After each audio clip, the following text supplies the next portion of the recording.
Di Maulid Al-Hashimi ini keren. Saya judulnya endorse ya Ustaz ya. Ya, nanti dapat bagian saya.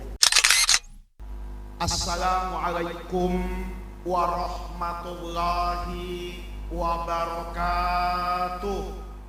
Bismillahirrahmanirrahim. Alhamdulillahi rabbil alamin. Wassalatu wassalamu ala asyrafil anbiya wal mursalin wa ala alihi wa sahbihi ajma'in, amma ba'du.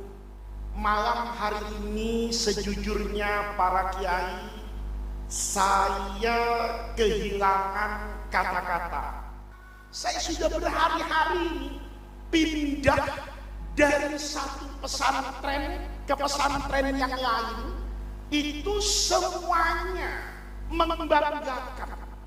Tapi malam hari ini luar biasa, bahwa agama Islam yang amaliyahnya, yang syariatnya, yang instrumennya, yang sarananya itu ditumbuh kembangkan menjadi sesuatu yang familiar di masyarakat, itu tidak pernah mati, selalu ada penerusnya. Pak, setiap pekerjaan itu bergantung sama apanya ini, niatnya. Tidak bisa dianggap apa ini sama. Ini kenapa saya ceramah sampai ke sini-sini? Gara-gara Maulid apa ini? Hashimi. Apa yang saya ingin sampaikan? Orang itu butuh ngaji. Kalau nanti ngaji, maka semua yang diajarkan oleh para ulama itu pasti ada dalilnya. Jadi ada namanya agama, ada namanya instrumen keagamaan, termasuk Maulid Al-Hashimi ini. Ini namanya instrumen. Tujuannya apa?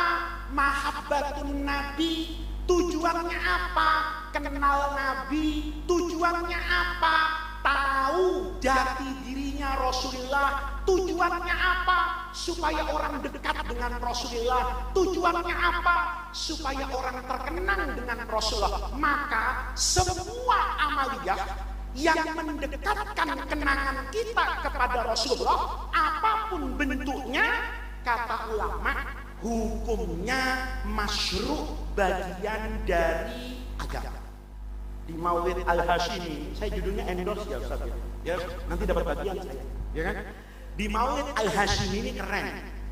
Sepanjang baca Maulid, ini dalilnya jelas. Ziarah ke Masjid Nabi dan ziarah ke makam Rasulullah. Orang yang beriman, karena nabinya sudah tidak ada, maka dia datangi makamnya. Kenapa datang makamnya? Karena orangnya sudah dimakamkan. Seandainya orangnya belum dimakamkan, maka ibu akan datang kepada orangnya. Karena orangnya sudah dimakamkan, maka datang. Itu kan bahasa cinta. Saya cinta sama Nabi. Tidak bisa datang ke depan makam Rasulullah. Itu bukan berarti saya tidak bisa mengekspresikan kecintaan saya kepada Rasulullah. Kalau saya uangnya tidak cukup ke Madinah, maka cukup datang ke pesantren Al-Hadi, dengarkan baca maulid, ngaji, paham, maka itu adalah amaliyah, instrumen untuk menunjukkan kecintaan kita kepada Rasulullah. Jadi Bapak, kalau ngaji dengan ulama ahli sunnah itu enak, ya. Tapi kalau ngajinya bukan sanad pesantren, ini bahaya. Tahu hadis satu, Bu, kullu bid'atin dolalah, semua yang tidak ada zaman Nabi bid'ah. Padahal kalau ngaji usul fikih di Kerapia, semua santri tahu kalau bid'ah itu bukan hukum. Bid'ah itu cuma jelasin pekerjaan ini tidak ada di zaman Nabi. Tapi tidak semua yang tidak ada di zaman Nabi itu tidak boleh dilakukan. Dan tidak semua yang dikerjakan Nabi boleh kita lakukan. Nih, di Maulid Al-Hashimi nanti Pak baca Pak. Istrinya Nabi ada berapa? Pak, kenapa takut jawabnya? Pak, Istrinya ada ya? Pak, istrinya Nabi ada berapa? Hah? Yang jelas lebih dari 4. Betul kan? Istrinya Nabi ada yang bilang 11, ada yang bilang 9. Pokoknya antara 9 dengan Bapak istrinya berapa? Hah? Bapak istrinya berapa? 4 dalam mimpi, ya kan? Ya. Tapi faktanya cuma 1. Kalau Bapak besok di Jogja nikah 11, itu bukan niru Nabi, tapi penistaan agama, ditangkap Bapak. Nabi kalau puasa itu 3 hari nggak berbuka. Nabi kalau puasa kadang-kadang seminggu nggak berbuka.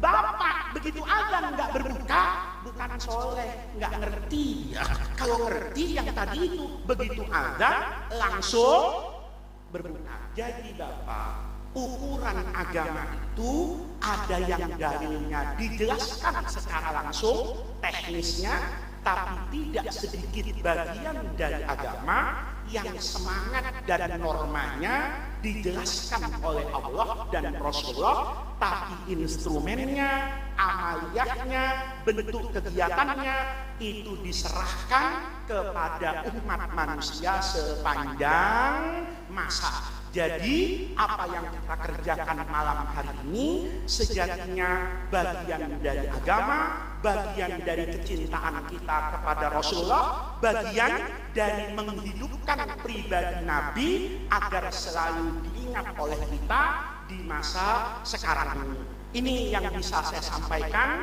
pada pengajian malam hari ini. Mudah-mudahan para santri yang malam hari ini juga melaksanakan haflah tasyakur ihtitam yang kelima, mudah-mudahan mendapatkan ilmu yang bermanfaat, ilmu yang berguna bagi agama, nusa dan bangsa. Mudah-mudahan pesantren Al-Hadi dan semua pesantren yang ada di Indonesia ini selalu dijaga dan diberkahi oleh Allah Subhanahu wa Ta'ala.